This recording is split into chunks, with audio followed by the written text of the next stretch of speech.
In court, Judge Marcus Ellison was just doing his job until a boy he didn't know stood up, looked him in the eye and said, "You abandoned me." That moment shattered everything he thought he knew about Justice family and himself. Now Marcus isn't fighting to win a case.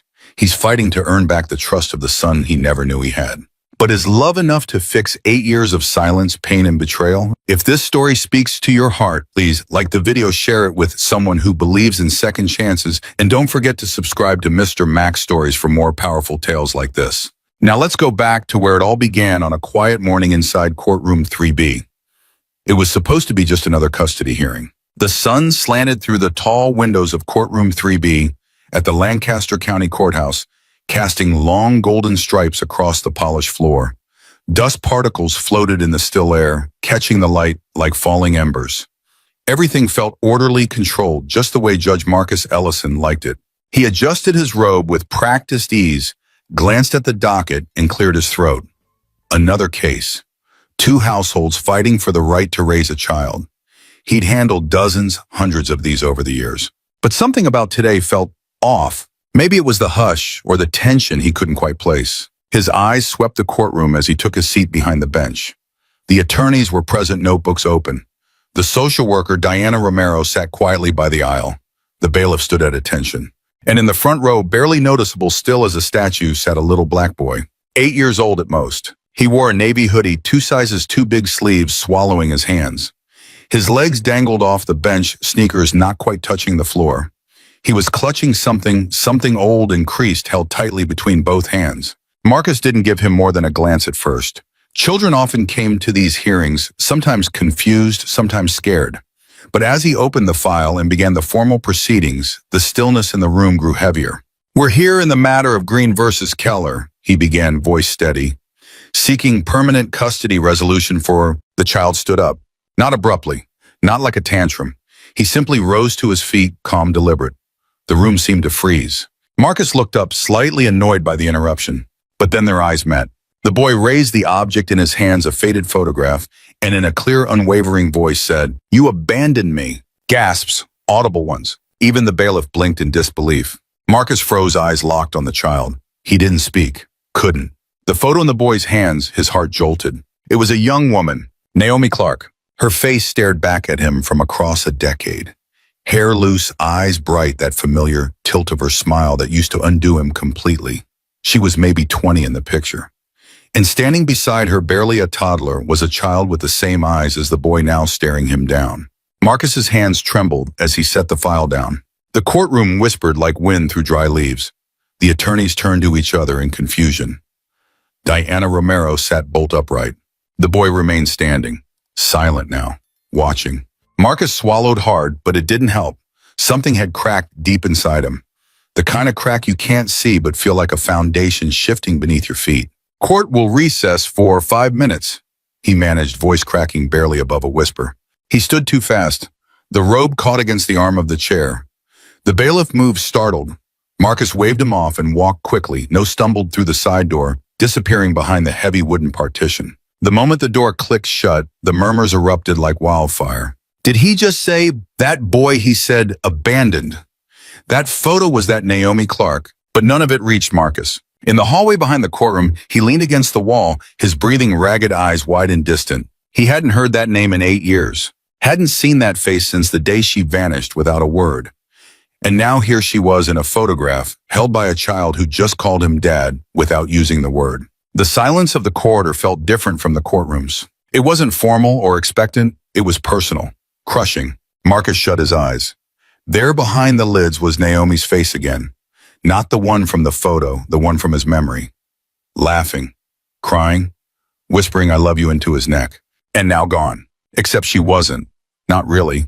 Because that boy was still standing in his courtroom, still holding that photo, still waiting. And Judge Marcus Ellison, who had spent his career speaking for others, suddenly found himself without a single word. Marcus didn't remember walking back to his chambers.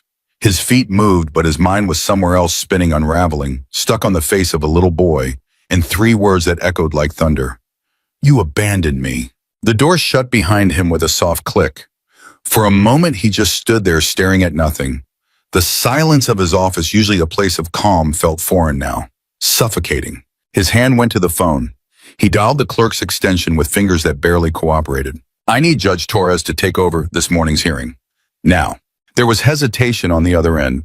"Are you stepping down?" "I'm recusing myself, effective immediately." He hung up before any more questions could come. The room seemed colder than usual. He pulled off his robe, tossed it across the chair, and sat heavily at his desk. The polished mahogany surface, the leather-bound books, the framed certificates on the wall, they all felt absurdly distant, lifeless, like props in a play he no longer believed in. He buried his face in his hands. Naomi. He hadn't spoken her name in years, hadn't dared to, not since the summer after law school when everything had changed. They met during their final year at the university. She was studying early childhood education. He was already drowning in pre-law prep and internship interviews. She had a laugh that made people stop and listen, gentle, musical, like it came from a place of knowing. She wasn't flashy. She wasn't trying to impress anyone. She just was, real and vibrant and endlessly curious. She believed in people, even in him. When he told her he wanted to become a judge one day, she didn't laugh or tell him it was unrealistic. She looked him in the eye and said, "Then do it. But promise me when you get there, don't forget what it feels like to be small." He had promised, and for a while they were everything. They talked about teaching and law, about kids and justice, about how they'd raise a family with empathy and books and pancakes on Sundays. They didn't have money, but they had plans, dreams. Until one day she was just gone. No call, no note, no forwarding address, no explanation. He had searched, asked friends, called every number he had, but it was like she had disappeared off the face of the earth. It was his mother who told him to let it go. "She wasn't right for you, Marcus. That girl would have dragged you down. You've worked too hard to get here." When he'd pushed back, she'd tightened her jaw and said, "You think she'd fit in with our life, with your future?" And somewhere exhausted and heartbroken and full of shame, he didn't yet understand Marcus had let her words take root. He'd stopped looking. And now a little boy had stood in his courtroom, holding a photo of Naomi, with the same eyes, the same jawline, the same quiet fire. Marcus stood and walked to the mirror above the credenza. He didn't recognize the man staring back. Not really. There were more lines on his face than he remembered, his hair grayer at the temples, his eyes tired, distant. He thought about everything he had built, the career, the reputation, the image. And then he thought of the boy. He pictured him again, standing so still, so small, and yet somehow commanding the entire room with a single sentence. Marcus felt something twist inside him. Not guilt exactly. Something deeper, a kind of ache that had no name.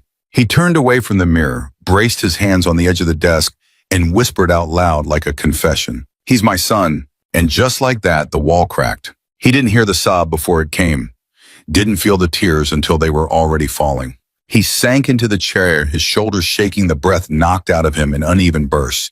He hadn't cried in years. Not when his father died, not when he won his first major case, not when Naomi left. But now it all came rushing in. Grief, regret, love he never got to give, time he never got to live. He pressed his hands to his face and wept, not for what he had lost, but for what he had never known he had. And for the boy who had every right to hate him before he ever became Judge Ellison. He was just Marcus, a college senior with a secondhand bike, too many textbooks, and a heart that beat faster every time Naomi Clark walked into the campus library. She was different from the others, soft-spoken but sharp, always carrying a tote bag full of lesson plans, colored pens, and picture books for the elementary students she volunteered with. She didn't care about status or resumes or legacy. She cared about making a difference in small, deliberate ways. They met one rainy afternoon during finals week, both reaching for the same coffee order at the campus cafe. Her laugh was warm and he was instantly hooked. What started as casual conversations over late-night study sessions turned into something real, solid, full of plans whispered between kisses and shared bowls of ramen. She wanted to teach third grade. He wanted to fight for justice from the inside out. They didn't have much, but they had each other, and that had felt like enough. Until it wasn't. Naomi found out she was pregnant just after graduation. She was scared, of course. Who wouldn't be? But there had also been a kind of quiet wonder in her, a conviction that they could figure it out together. But Marcus's mother had other ideas. She found the prenatal vitamins before Marcus did, asked questions, connected dots. And just like that, everything began to change. Naomi never told Marcus what exactly was said behind closed doors, but he had seen her come out of his parents' house, pale eyes, swollen shoulders, drawn in like someone bracing for impact. She tried to hold on for a while longer, tried to wait for him to notice something was wrong, but Marcus, drowning in internship deadlines and bar exam prep, chalked it up to nerves. He missed the signs, all of them. Then came the letter. It was left on his desk in a small, cream-colored envelope, tucked neatly between a stack of legal briefs. He had opened it thinking it was a note of encouragement, maybe a sweet reminder to take a break. Instead it read, "Marcus, I wish I could be brave enough to stay. But I know what's coming. I've seen it in your mother's eyes, and I've heard it in your silence. You have a future they've mapped out for you, and I don't belong in it. I love you too much to be the reason you lose everything. Please forgive me. Naomi." That was the last he heard from her. He'd searched, of course, called every number he knew, visited her old apartment, left voicemails that were never returned, even begged her closest friends for answers, but they said she'd gone, just packed up and left. What he didn't know, what no one told him, was that Naomi had left more than just that one letter. She had written others, real letters, long ones, folded carefully and mailed to his parents' home over the course of 2 years. She'd sent ultrasound pictures, updates about the baby, moments of hope, moments of despair. She'd written about sleepless nights and first words and the way their son would sometimes stare out the window like he was searching for something or someone. But his mother had intercepted every envelope. Not out of cruelty, she told herself, but out of love, protection, fear. She didn't want Naomi's life to follow Marcus into his future. Didn't want the scandal, the shame, the distraction. So she took the letters and tucked them away in a box in the attic, out of sight, out of memory, out of reach. By the time Naomi stopped writing, her words had grown thinner, more tired. The last letter, found only years later, was written in shaky handwriting, barely legible. It was dated just a few weeks before her death. "If you ever loved me, find your way back to him. He's got your fire and my stubbornness. But he needs someone to fight for him. He needs you. Don't let him grow up thinking he was never wanted. That would be the real tragedy." Marcus had never seen that letter, never saw any of them, until now. And as Diana Romero quietly slid a thin folder across his desk, containing copies of Naomi's words preserved in the foster system's case history, he felt something inside him collapse. All those years, all those nights he spent convincing himself Naomi had chosen to leave, that she didn't want him, that she'd moved on without looking back. All of it was a lie. He ran his fingers across the pages, her handwriting, still strong in the earlier ones, each word pulsing with warmth, worry, and unshaken love. Her voice filled the room like a ghost finally given permission to speak. And suddenly Marcus wasn't a judge. He wasn't a man in control. He was just someone who had missed everything that mattered, and he couldn't go back. But maybe, just maybe, he could still move forward. The file was thicker than he expected. When Marcus stepped into the small back office where Diana Romero worked, she didn't greet him with a smile. There was no need. The look in her eyes said enough. She knew who he was, and more importantly, she knew what he was here for. She didn't ask why he wanted the full case history. She simply nodded, disappeared into the file room, and returned 5 minutes later with a manila folder that looked like it had aged a lifetime. She handed it to him wordlessly. Marcus sat in the corner chair, the one near the window, and opened it with hands that trembled more than he liked to admit. The first page was a standard intake form. Name Noah Clark Green, date of birth, physical characteristics, allergies, emergency contacts none listed. The second page was a photograph taken the day he entered foster care. He was 4, small, thin, not smiling. Page after page unfolded like a slow-motion car crash. Each section cataloged a different placement, a different house, a different version of neglect. His first foster home had been with a retired couple who couldn't handle toddlers. The note said they struggled with emotional regulation and discipline. There were reports of yelling, a single mention of physical red marks on upper arms. The second placement had lasted 6 months. The home was cleaner, but colder. The foster mother had told the social worker Noah was too quiet, too distant. She admitted she never bonded with him. He was transferred after she decided he needed more structure than she could offer. The third home was the one that made Marcus's stomach twist. This time there were 5 other children in the household. The case notes mentioned food insecurity, verbal aggression, and one chilling line that was circled in red ink. He stopped speaking after his third home. Stopped speaking. Marcus stared at that sentence for a long time. It felt impossible, unbearable. Noah had been 4 when he lost his mother, and by the time he was 6, he had stopped talking. He flipped through the pages more quickly now, unable to stop even though his hands shook with every turn. 4th placement, Miss Angela. The only bright spot in the entire file. A retired schoolteacher. She was warm, structured, kind. The notes described a noticeable improvement in Noah's sleep patterns and eye contact. She'd started him in art therapy. He had begun drawing again. Marcus felt the first flicker of relief until the note at the bottom of the page. Miss Angela was diagnosed with cancer. The placement ended abruptly due to her hospitalization. When the state came to retrieve him, she had cried. "I wanted to keep you," she whispered, hugging the boy to her chest. "I tried." And Noah, age 6 by then, didn't cry, because he already knew what goodbye felt like. 5th home, overcrowded, underfunded. A single mother juggling too many children, too little time, and far too much resentment. One social worker wrote child reports being hungry, frequently left alone. Behavioral changes include listlessness, night terrors, refusal to participate in school activities. There were no photos from that time. Marcus closed the folder for a moment and stared out the window. His throat burned. He hadn't said a word since sitting down. Neither had Diana.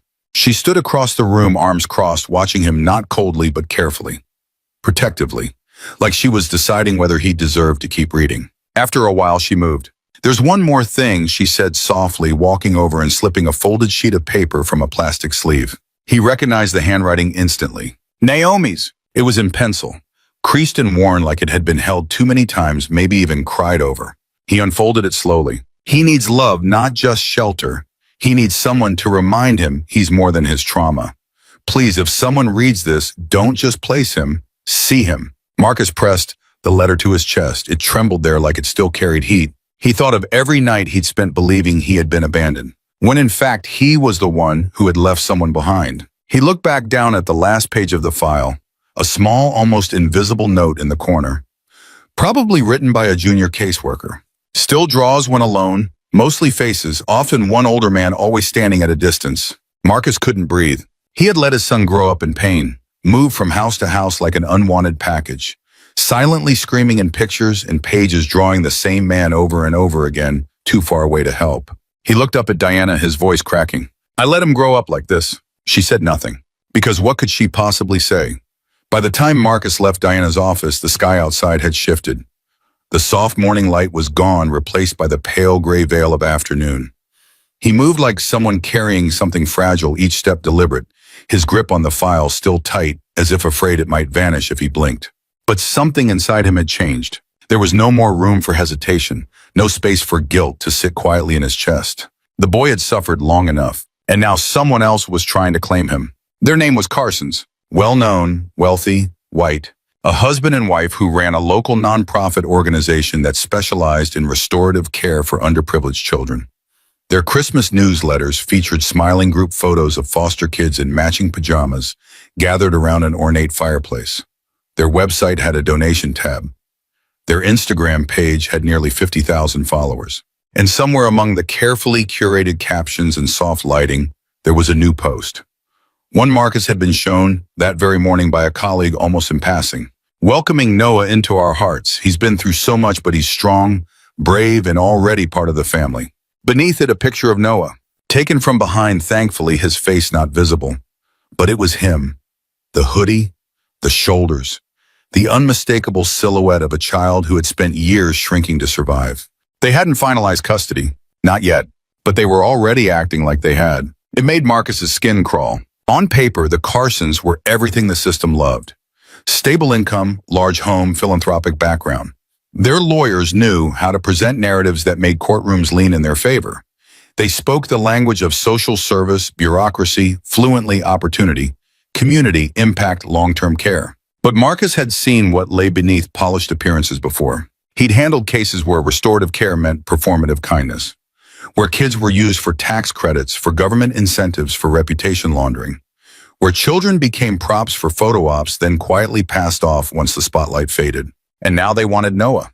They'd already filed to adopt him. Diana had been careful when she mentioned it, professional, measured. But he saw the tension in her jaw when she explained the timeline. They're moving quickly, she said, using their connections, trying to push it through before the summer. Marcus's jaw clenched. They couldn't have him. Not anymore. He had lost 8 years already. 8 years of drawings of bedtime stories that never happened, of birthdays missed and bruises hidden under sleeves. Noah wasn't a second chance to Marcus. He was the chance. And Marcus would not let that boy become someone's charity case. I want to challenge the adoption, he said, his voice low firm. Diana raised an eyebrow. As his father, she paused. I need to be clear with you, Judge Ellison, she said. They will come for you. They'll attack your credibility. They'll point out your absence, your silence, your privilege, and they'll make you out to be unstable, emotional, compromised. I am compromised, he said. I'm not a judge in this. I'm a man who failed a child. My child. There was a silence between them that wasn't heavy, it was solid. Like two people building something real. She gave a small nod. Then I'll get the paperwork started. As he stepped out into the parking lot, Marcus looked up at the courthouse building, the same building where he had ruled over so many lives, so many outcomes. He had once thought justice came from distance, from impartiality. But justice wasn't cold, and it wasn't neutral. Sometimes justice meant standing in the fire with the ones you'd failed and refusing to leave until they were safe. That afternoon, Marcus sat down with his attorney, not as a judge, not as an expert in the law, but as a father preparing to fight. The hearing was set for the following week, and for the first time in years, Marcus Ellison felt something close to clarity. He had no illusions that it would be easy, but the boy had said, "You abandoned me." Now it was time to show him that he wouldn't do it again. The foster home was a pale yellow house on the edge of a quiet street, not run down, but tired. A tricycle lay overturned on the front lawn. Wind chimes knocked softly in the breeze. Marcus sat in his parked car for nearly 10 minutes before he could convince himself to walk to the front door. Every step felt weighted as if the ground itself didn't want him getting closer. By the time the door opened and a woman with tired eyes and polite distance greeted him, his palms were damp. She led him through a narrow hallway into a sitting room that smelled faintly of lemon cleaner and overcooked broccoli. Noah was already there. He was sitting cross-legged in the far corner of the couch, hoodie pulled tight around his frame. He didn't look up when Marcus entered, didn't move. "Take your time," the foster mother said quietly, then stepped out, closing the door behind her. Silence filled the space between them. Marcus stood for a moment, unsure of where to begin, unsure if he was even welcome to sit. Eventually, he lowered himself into the armchair across from the boy, careful to leave space. Too much space, he feared. Noah stared down at something in his lap. A pencil. He rolled it slowly between his fingers over and over again, not drawing, just moving. Marcus cleared his throat. "I wasn't sure what to bring," he said softly. "I thought maybe this." He reached into his coat pocket and pulled out a small square box. Not fancy, worn around the corners. He placed it gently on the coffee table between them. "I know you don't know me," he continued, "and you have every reason not to want to." No response. "I'm not asking you to forgive me. Just let me try." Still nothing. Marcus didn't expect a grand moment. He didn't expect anger or tears or even words. But the stillness in the room, the weight of it was harder than he'd imagined. He glanced at the box. It sat unopened. Noah hadn't even looked at it. Inside was a compass. Naomi's compass. She used to wear it on a chain when they were in college. Said it reminded her to keep moving forward even when she was lost. She used to tap it twice with her finger before every exam, every job interview, every hard conversation. "I thought maybe—" Marcus tried again, then stopped. Noah's eyes flicked just for a second, not enough to register surprise or interest, just enough to let Marcus know he had heard. Then they dropped again. Marcus wanted to say something more, something right, but everything in him felt clumsy, too late, too heavy. So he sat there. Minutes passed, neither moved. At one point, Noah reached forward, not to open the box, just to pull it slightly closer. Then he resumed rolling the pencil between his fingers. Marcus didn't push, didn't ask questions. He just sat and watched and waited. "I don't expect you to trust me," he said finally, voice quiet but steady. "But I want to. I want to be someone you can count on, even if it takes a long time." Noah gave no indication he'd heard, but he didn't push the box away either. And in this room where silence had once meant fear, Marcus hoped maybe silence now meant consideration. Eventually the door creaked open. The foster mother peeked in. Marcus stood. "I'll come back if that's okay," he said, glancing toward Noah. Noah didn't answer, but his hand rested lightly on the box now. And that was more than nothing. As Marcus stepped out into the hallway, the foster mother gave him a small nod. "How did it go?" she asked. He exhaled slowly, shook his head. "I don't know," he said honestly. But he didn't leave. And somehow that felt like the beginning. Courtroom 2A wasn't his. It was smaller, newer. The benches were lower, the ceiling flatter, the lighting colder.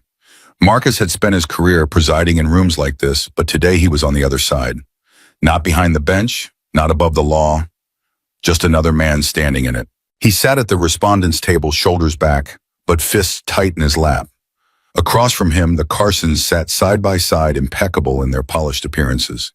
Charles Carson wore a navy suit that looked tailored in Europe, his expression one of polite concern.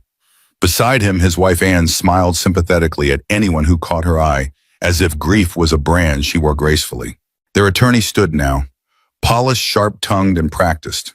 "We are not questioning Judge Ellison's sincerity," she said smoothly.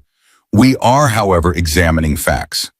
Mr. Ellison did not raise this child. He was unaware of his existence for 8 years. He contributed nothing to his upbringing, financially, emotionally, or otherwise." Marcus didn't flinch. The attorney continued. "The Carsons have offered Noah a stable home. They've met every legal and ethical requirement of the adoption process. And most importantly, they've been there. Present, willing, constant." The word stung more than he expected. Constant. He had been many things, but never that. "Now," she said, walking slowly past the bench, "he seeks to disrupt a placement that has already brought comfort and security to a child who has known little of either." She paused, let the silence sit. Then added, "Is that in the child's best interest, or in the interest of a man seeking redemption too late?" Whispers stirred behind them. The judge overseeing the case, a measured woman in her 60s, nodded and turned to Marcus. "Would you like to respond?" He stood slowly. "I would," he said. He didn't carry notes, didn't prepare statements. He simply placed both hands on the table in front of him and let his voice find its own pace. "I didn't know about Noah," he began. "That's not an excuse. It's just the truth. I didn't know he existed. His mother and I, we were young. We loved each other. But people I trusted got in the way." His voice didn't waver, but the weight in it was unmistakable. "I failed, not just once, but for years. I didn't look hard enough. I didn't ask enough questions.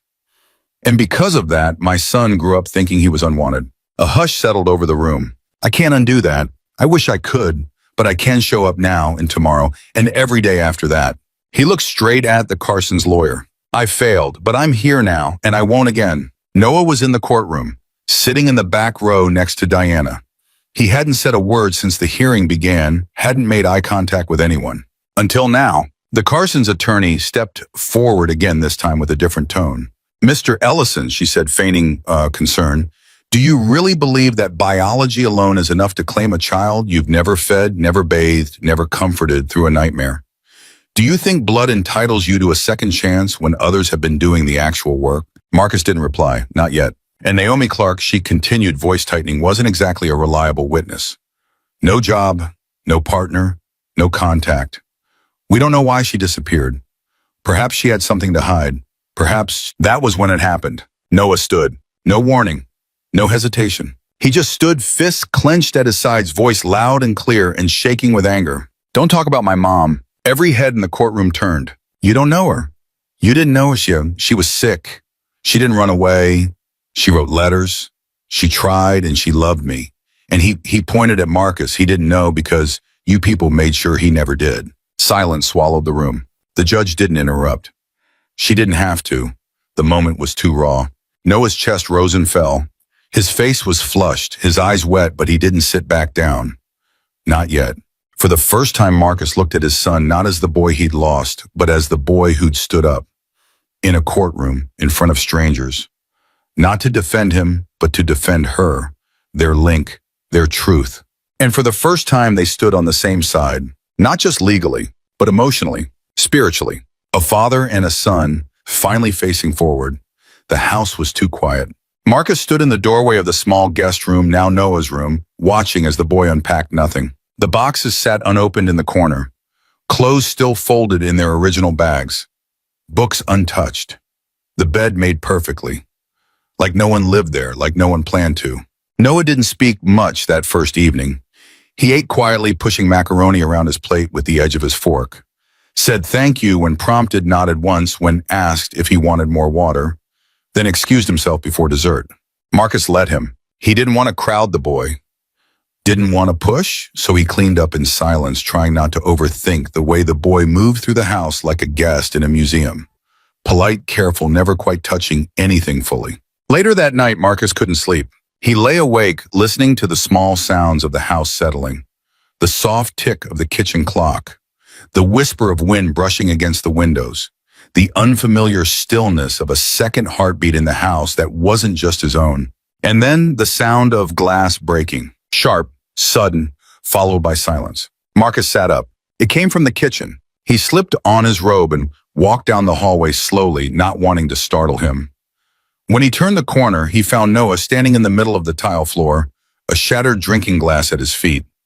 Orange juice spread like a slow puddle around his socks. The boy wasn't moving. He stood frozen, eyes wide, arms stiff at his sides, as if the glass were a landmine and moving would make it worse. Marcus didn't speak right away. He just stood in the doorway watching. Noah's shoulders were trembling, not with fear exactly, but with something deeper, something older. "Hey," Marcus said softly, his voice careful. "It's okay." Noah didn't blink, didn't look at him.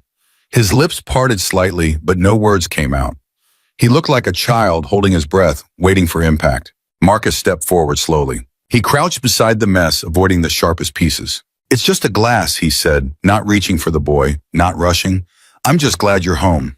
Noah's eyes flicked toward him, still wary, still braced. But something shifted. A slow, careful breath left his lungs.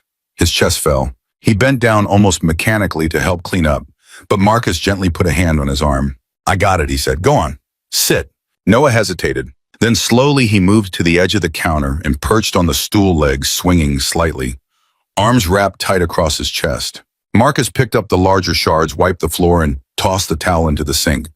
He poured a fresh glass of juice and slid it across the counter. Noah didn't drink it, but he didn't push it away either. They sat like that for a while, quiet, not uncomfortable. After a moment, Marcus spoke again. "We don't have to unpack everything yet," he said gently. "We can leave the boxes for now. Just be." Noah didn't respond, but Marcus saw the way his shoulders loosened just a little, saw the way his fingers stopped tapping anxiously against his knees. It wasn't trust, not yet, but it was the beginning of something that could become trust. And for now, that was enough. Later that night, Marcus passed by Noah's room and noticed the door cracked open just an inch. He peeked inside. The lights were off, but the boy was lying in bed, eyes open, staring at the ceiling. Marcus hesitated, then whispered, "If you need anything, I'm just down the hall." A pause. Then softly, almost inaudibly, Noah replied, "Okay." Marcus stepped away, leaving the door as it was. And for the first time since Noah arrived, he believed, really believed, that maybe the boy wasn't just staying for the night. Maybe he was beginning to stay for good. The box was smaller than he expected. Diana placed it on the table with both hands, as if it might fall apart if not handled gently. She didn't say much, just a quiet, steady look that told him everything inside was more than paper. "She left these with me," she said, "just in case." Marcus nodded, eyes fixed on the worn corners of the lid. The cardboard was soft with age, the tape yellowed and fraying. "She asked me to keep them until—" Diana hesitated. "Until someone deserved to read them." Marcus's throat tightened. "Thank you." He didn't open it there. He waited until evening, when the sky had softened into a watercolor of blue and gray, and the house felt still again. Noah was sitting at the kitchen table, sketching in silence. Not hiding, not retreating, just existing in a space that was slowly becoming his.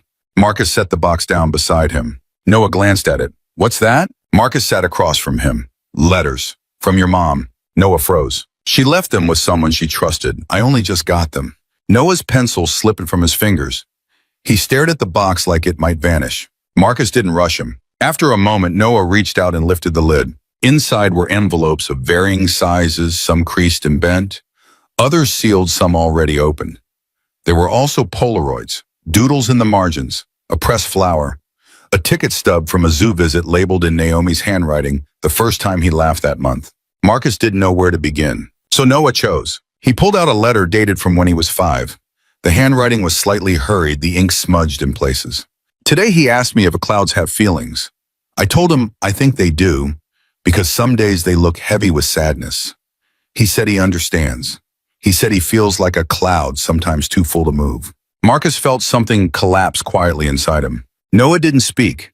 He just kept reading, lips pressed tightly together, eyes flickering across the page, like trying to memorize something fleeting. They moved through more letters, one about his first drawing of a house with no doors, one about how he refused to sleep without the sound of Naomi humming, one about how he asked every single night if his dad was coming. I tell him yes, she had written. Not because I know, but because I need to believe it too. Somewhere between the sixth and seventh letter, Marcus had to stop. His hands covered his face. He didn't sob, not loudly, but his shoulders trembled and his breath hitched, and when he looked up again, Noah was watching him. No tears in his eyes, just something deeper. Recognition. They picked up another letter. This one was dated only months before Naomi passed. He'll grow up to be a storm, she wrote, fierce but full of light. He'll be too much for some people, but he'll be everything to the ones who stay. Noah gave a small, wet laugh. She really wrote that. Marcus smiled through the burn in his chest. She really did. The boy leaned back in his chair, staring at the ceiling. His voice, when it came, was barely above a whisper. Do you think she'd be proud? Marcus didn't hesitate. I know she is. Noah looked at him, then really looked. And for the first time, Marcus saw something that wasn't anger, wasn't fear, wasn't hesitation. It was permission. The kind that doesn't come through words, but through stillness, through a single quiet gesture. Noah stood and walked around the table. He didn't say anything. He just reached out and took Marcus's hand, held it, and didn't let go.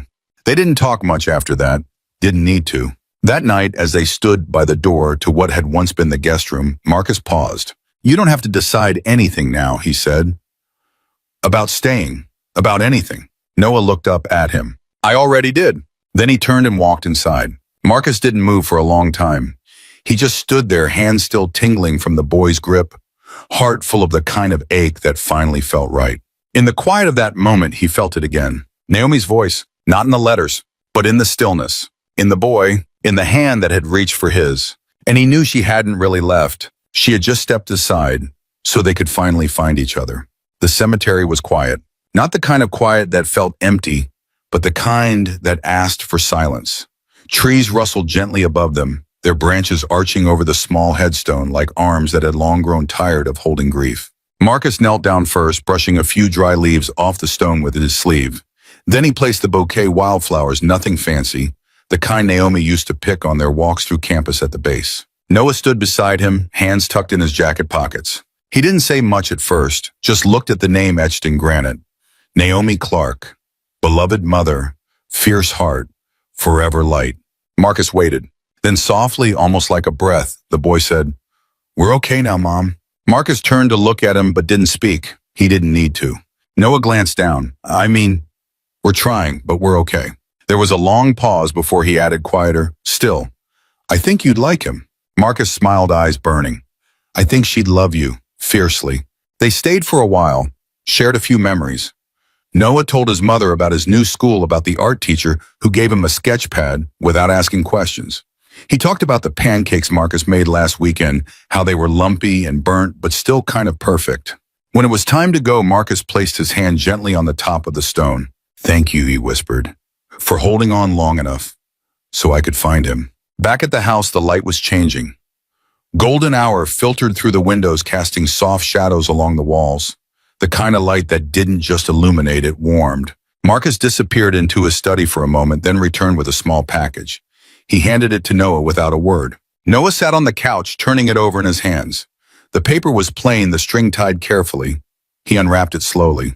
Inside was a leather-bound journal, dark brown, soft to the touch, with his name embossed in gold on the cover. Noah ran his fingers over the letters, then looked up. Marcus cleared his throat, voice rough but steady. Your mom kept journals. She wrote everything down. Her hopes, her fears, her love for you. I thought maybe you'd want to write your story too. Noah didn't say anything, but he opened the cover. He flipped through the blank pages, hundreds of them, empty, waiting. Then with quiet certainty, he picked up a pen from the coffee table. And on the first page, in small, deliberate handwriting, he wrote, This is the first day of home. Marcus didn't speak. He just sat beside him. Noah didn't need applause. He didn't need validation. He needed presence, and Marcus gave it fully. Later, as the sun dipped low and the house grew quiet again, they walked down the hallway together, shoulder to shoulder. When they reached Noah's room, he paused. I was thinking maybe we could hang something up, he said. A poster or something. Marcus raised an eyebrow, half teasing. You're finally ready to put holes in the walls. Noah smiled. Maybe just one. Marcus ruffled his hair. You pick it. I'll bring the hammer. They stood there for another moment, neither quite ready to say goodnight. Then, like it had always been this simple, Noah reached out and took his father's hand. Marcus squeezed gently. And together they walked toward the living room, where the windows were open and the light spilled across the hardwood floor in soft, forgiving gold. It wasn't perfect. The past couldn't be rewritten. The wounds didn't vanish. But in that small, ordinary moment, two silhouettes crossing a quiet room, it was clear. They were a family now, built not from time but from choice. Not from blood alone, but from the decision to stay. And sometimes love didn't look like fireworks or grand speeches. Sometimes it looked like a boy holding a journal and a man holding the door open. As they stepped into the light side by side, neither said a word.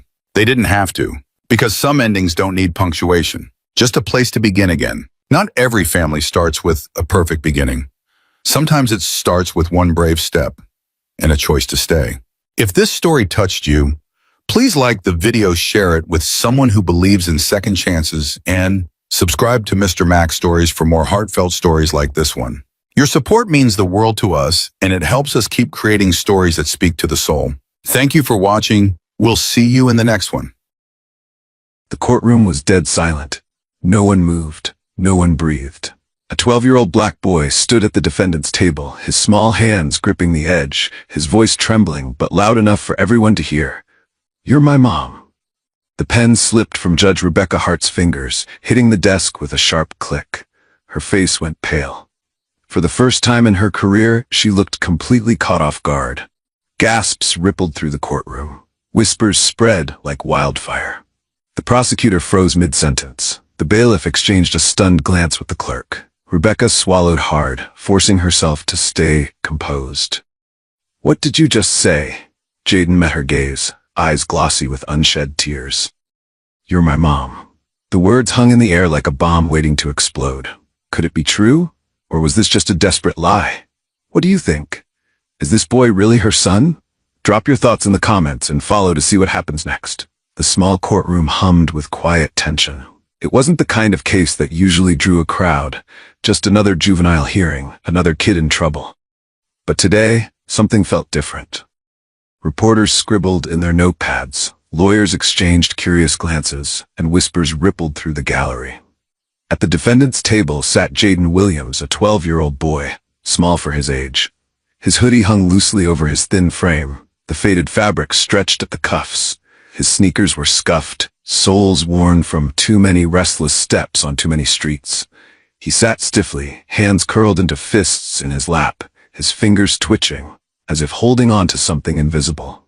But it wasn't the charges against him that made him nervous. He slowly lifted his gaze to the bench, where Judge Rebecca Hart adjusted her robe and flipped through the case file. She was a woman known for her no-nonsense demeanor, a firm hand in a courtroom that saw too many troubled kids pass through its doors. A judge who prided herself on being fair but tough. Yet, as Jaden stared at her, something inside him twisted. A strange pull, like a memory he couldn't quite grasp. His heartbeat stuttered. He knew her. He didn't know how or why. But something deep in his bones told him this wasn't the first time he had seen that face. A shiver ran through him as Judge Hart finally looked up, her sharp gaze scanning the courtroom before landing on him. For a split second, her expression flickered. Just a small shift, barely noticeable. But Jaden saw it. A hesitation. A crack in the cold, professional mask. And suddenly, he wasn't just a scared kid sitting in a courtroom anymore. He was a boy staring into the face of a woman who should have been a stranger, but wasn't. The prosecutor cleared his throat and stood, buttoning his suit jacket with a practiced motion. He spoke with the confidence of a man who had done this 1,000 times before, as if this case was already decided. "Your Honor, the facts are simple," he began. The defendant, Jaden Williams, was found trespassing in a private, gated community. He had no business being there. A concerned resident spotted him loitering near her property, and when she attempted to question him, he ran. That alone raises suspicion. A murmur passed through the courtroom. Jaden kept his eyes down, his small fingers gripping the fabric of his hoodie. He had heard these words before. Loitering. Suspicious. Out of place. Words adults used when they didn't want to say what they really meant. He hadn't broken in anywhere. He hadn't stolen anything. He had simply been there. Wrong place, wrong time. But that didn't matter. To the woman who had called the police, he was a stranger in a neighborhood where people like him didn't belong. She hadn't asked why he was there. She hadn't spoken to him at all. She had just seen him. And that was enough. Jaden sat motionless at the defendant's table, his fingers digging into his sleeves. He wanted to speak, to explain, but he knew it wouldn't matter. It never did. The prosecutor continued, flipping through his notes. When confronted, the defendant chose to run rather than comply with law enforcement. That, Your Honor, suggests guilt. Jaden's stomach twisted. That wasn't what happened. He hadn't been sneaking around. He hadn't been looking for trouble. He had been helping. The cat had been stuck between the iron bars of a front gate, its tiny body wedged too tight to escape. It meowed frantically, its fur bristling in fear. Jaden had crouched down, whispering soft reassurances, trying to ease it free without hurting it. That's when he heard the voice, sharp, accusatory. What are you doing here? Jaden had barely turned around before he saw the woman, a tall, well-dressed lady standing a few feet away, phone already in her hand. She didn't wait for an answer. She didn't ask if he needed help. She just saw him. Jaden had felt the panic rising in his chest, the same way it always did when adults looked at him like that, like a problem, a threat, a mistake that needed to be corrected. So he ran, and that was all it took. A boy running in the wrong neighborhood wasn't just a scared kid. He was a suspect, an intruder, someone who needed to be stopped. Now, sitting in that cold courtroom, Jaden wanted to scream that it wasn't fair, that he had only wanted to help. But fairness wasn't something kids like him could count on, because no one cared why he ran. They only cared that he did. Jaden sat still, his breathing shallow, his fingers curled tightly around the edge of the table. Fear gripped him, but there was something else now, something creeping in beneath the panic, unsettling in a way he couldn't quite name. It wasn't just the weight of the courtroom pressing down on him. It wasn't just the way the prosecutor's words twisted the truth, turning him into someone he wasn't. It was her. The woman sitting high above him in her black robe, her expression unreadable, her presence commanding. Judge Rebecca Hart. Jaden had never seen her before. He was sure of that. But somehow, deep inside, something stirred. A flicker of familiarity. A pull he couldn't explain. For a second, he forgot about the charges against him. Forgot about the glares from the jury. Forgot about the whispers in the crowd. All he could focus on was her face. And the uneasy feeling that this wasn't the first time he had looked into those eyes. Judge Hart flipped through the case file, her expression as composed as ever. Then she spoke. Mr. Williams, you will have your chance to respond, but for now, remain seated. The sound of her voice cut through the air. Firm, steady, the kind of voice meant to command a room. Jaden's body tensed. A shiver ran down his spine, cold and unexpected. That voice, his fingers twitched against the wooden table. His breath caught in his throat. He had heard it before. Not here.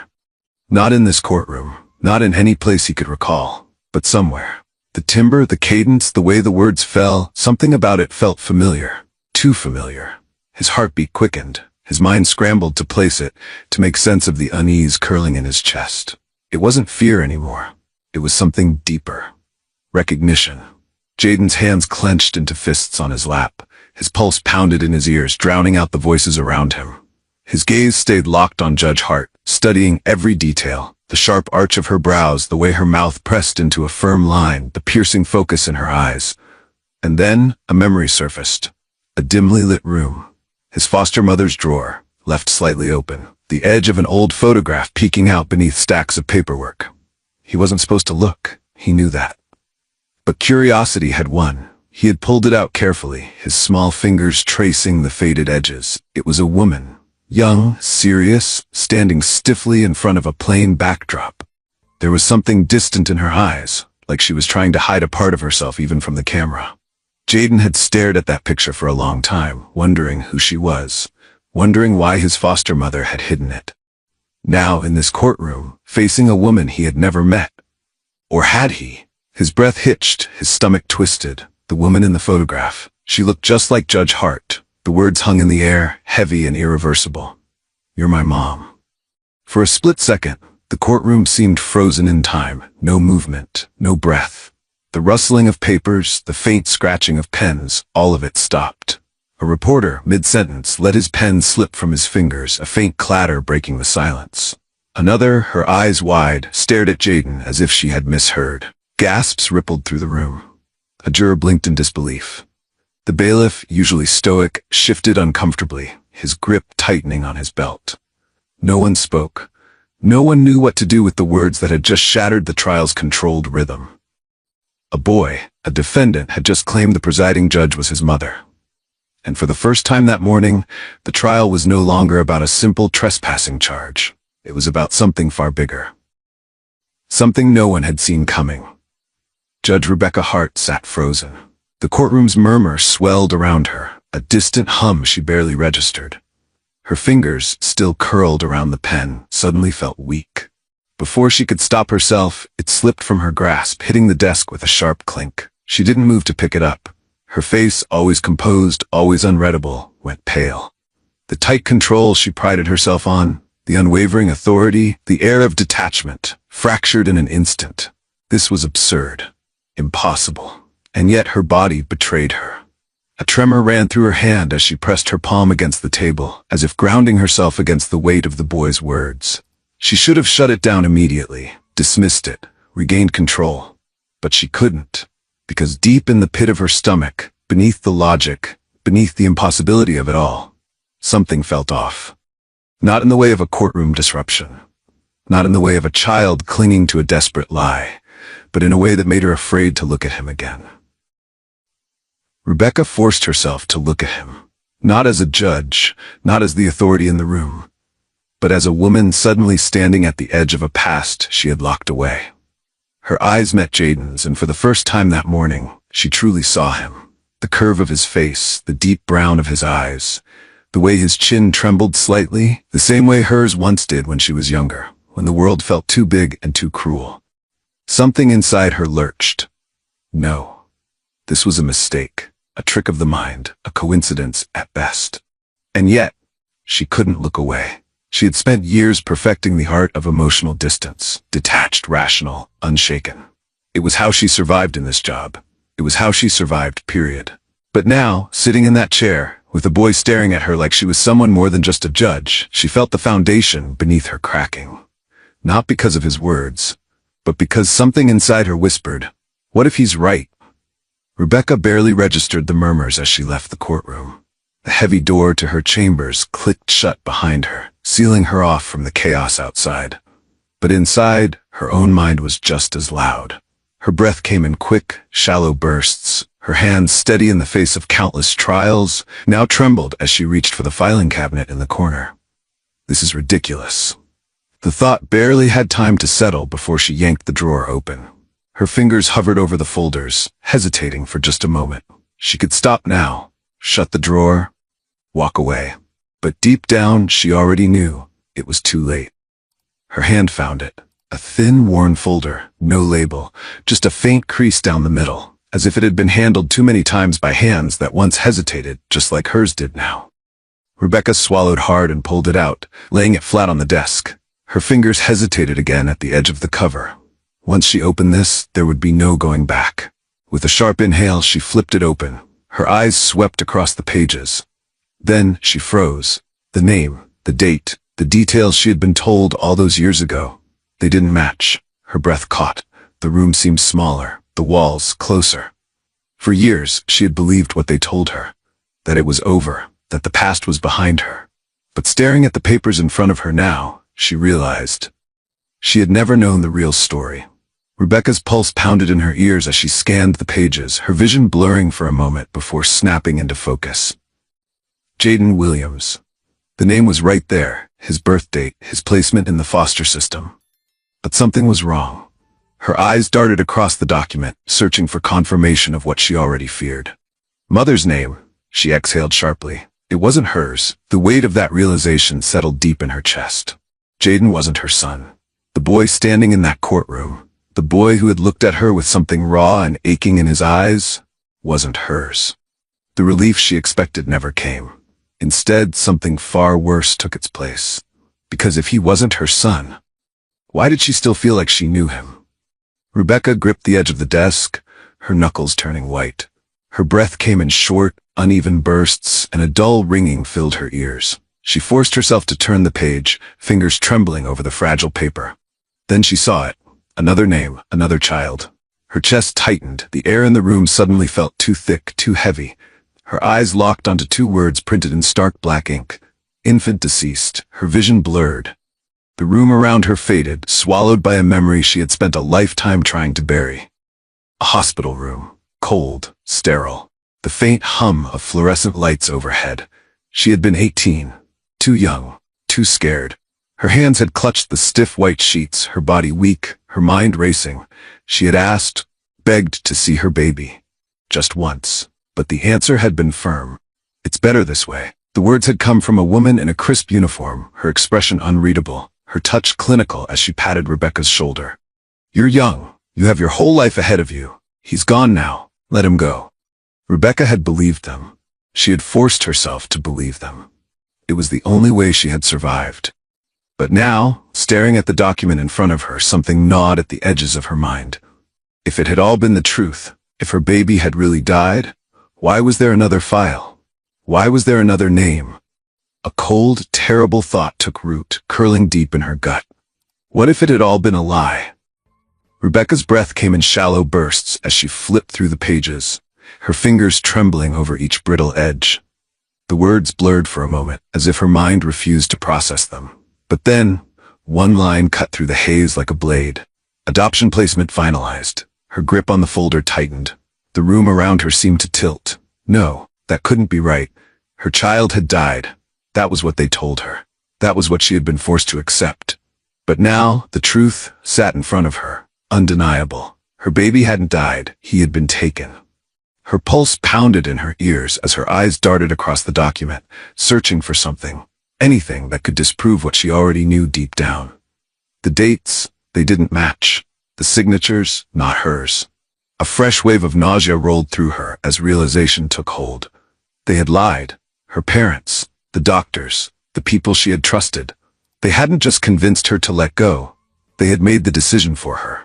They had signed the papers, arranged everything, handed her baby over to strangers while she lay there, weak, broken, believing he was gone. She pressed a hand to her mouth, her body trembling with the weight of it all. For years she had carried a grief so deep, so absolute, that she had never thought to question it. But now, staring at these pages, this carefully orchestrated betrayal, there was no denying it. Her child had lived. And now, all these years later, he was standing in her courtroom. Rebecca's hands trembled as she traced the name on the paper, her pulse hammering in her ears. The weight of the truth pressed down on her, suffocating. Jaden Williams. She whispered the name in her mind, over and over, as if saying it enough times would make it less impossible. But the facts stared back at her, unmoving. Her child had lived, and he had been given a different name, a different life, a life without her. Her breath hitched as she flipped to another page, her gaze locking onto a small, grainy photograph attached to the records. A boy, maybe 5 or 6, staring back at the camera with wide, uncertain eyes. The same eyes that had looked up at her from the defendant's table. Her throat closed. The air in the room felt too thick to breathe. Jaden wasn't just some lost boy caught in an unjust system. He wasn't just another case. He was her son. The boy she had been told was gone. The boy she had mourned. The boy they had stolen from her. And today, fate had brought him back to her. Rebecca stood frozen in her chambers, the truth unraveling before her like a cruel trick of fate. The room felt suffocating, closing in around her. But beyond the walls, out there in that courtroom, sat a boy who had spent his entire life searching for something he never knew he'd find. Her son. She wasn't ready. How could she be? How did she even begin to explain the years that had been stolen from them? But she couldn't stay hidden. With a deep, unsteady breath, she straightened her robe and forced herself to move. Each step toward the door felt heavier than the last, but she pushed through, her trembling fingers wrapping around the handle before she turned it and stepped back into the courtroom. The room was still. All eyes turned to her. But she didn't care. Her gaze found Jaden immediately. He sat at the defendant's table, small and silent, his hands curled into fists in his lap. He wasn't looking at anyone, not the lawyers, not the judge's bench, not even the reporters who had been scribbling furiously just moments ago.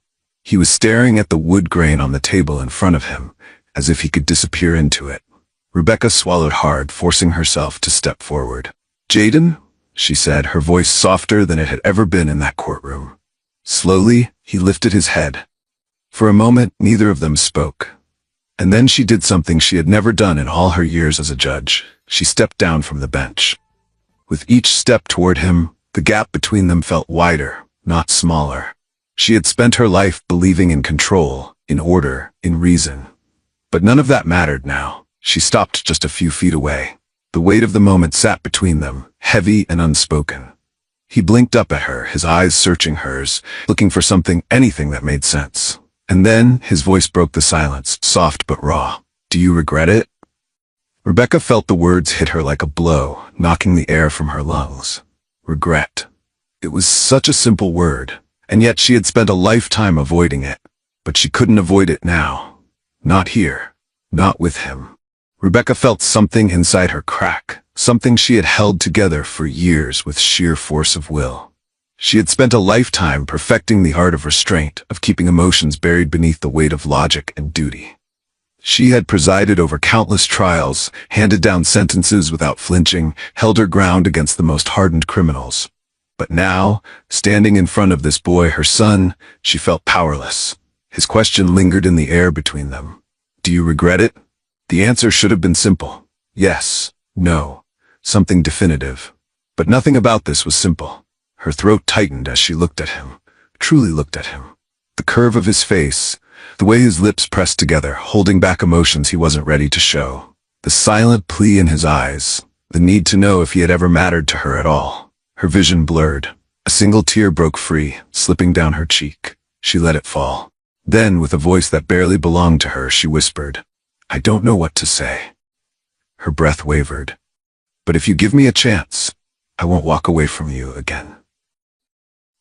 She had spent so many years pretending the past was dead. Now, for the first time, she was choosing to face it. Jaden didn't move at first. He just sat there, staring at her, his mind an unsteady swirl of emotions too big for him to name. For years, he had wondered about her, imagined her face, thought about what he would say if he ever found her. But none of his daydreams had looked like this. He had expected anger, maybe denial. A cold dismissal that would confirm everything he had feared, that she had forgotten him, that she had never wanted him in the first place. Instead, she stood before him crying. It was just one tear, maybe two, but it was more than enough, because it meant she felt it too, the loss, the weight of everything stolen from them. He wanted to speak, to ask the questions that had burned inside him for as long as he could remember. "Why didn't you look for me? Did you ever wonder where I was? Did you ever miss me?" But his throat felt too tight, like the words would shatter if he tried to say them out loud. So he just sat there, trying to understand what this feeling was. It wasn't closure. It wasn't relief. It wasn't forgiveness, not yet. But it wasn't anger either. For the first time since stepping into this courtroom, he didn't feel alone. His fingers curled slightly against his lap. He looked at her, this woman who was supposed to be a stranger, but somehow wasn't, and searched her face one last time. She wasn't running. She wasn't hiding. And that had to mean something. Slowly, cautiously, he gave the smallest of nods. Not an answer, not a resolution, but a beginning. Outside the courtroom, the world kept moving. The gavel had fallen, the case had ended, and yet, for Jaden and Rebecca, it was only the beginning. There were no easy answers, no perfect resolutions. A single conversation couldn't mend years of separation, couldn't rewrite the past. But maybe, just maybe, they could find a way forward. It wouldn't happen overnight. It would take time. Time to learn, to heal, to understand what they had lost and what they could still build. Jaden wasn't sure what came next. Neither was Rebecca. But for the first time, they were both willing to try. What about you? If you were Jaden, would you be ready to forgive? If you were Rebecca, how would you make things right? Let us know your thoughts in the comments. And if stories like this move you, don't forget to follow for more.